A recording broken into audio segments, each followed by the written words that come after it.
Thanks for having me. Okay, let's talk about that moment that we just played in our intro, where you went at it with Senator Elizabeth Warren about her Medicare for All plan, and you wanted a simple yes or no answer of will she raise taxes. And what she ended up saying time and again was Americans' household costs will come down with her plan. What does it matter to you what bucket it comes out of?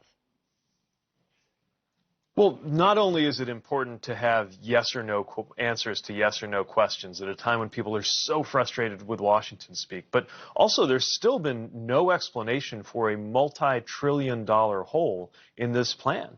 I have a lot of respect for Senator Warren, but last night she was more specific and forthcoming about the number of selfies she's taken than about how this plan is going to be funded. And that's a real problem, especially when there's a better way to deliver health care coverage to everybody. Look, what most Americans want is to have an opportunity to walk away from their private plan, to have that, what I call Medicare for all who want it alternative, but also to be able to keep their private plan if they would prefer.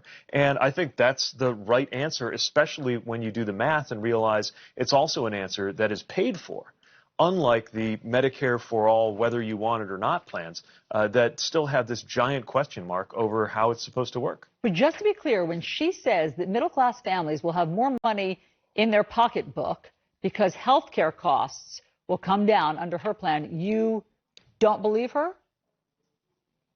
Well, the important thing is that healthcare costs will go down under my plan, too, without blowing a multi-trillion-dollar hole in the Treasury, and also without commanding millions of Americans to abandon their private plan whether they want to or not. Look, I think the public plan we're going to create, that Medicare for all who want it that I'm proposing, I really think it will be better than most of the private plans. I think most Americans will opt to cross over and accept that plan. But I'm not going to order you to do it. Let's leave the choice with you. Leave the choice with the American people and trust them to make the right decision for their health and for their family.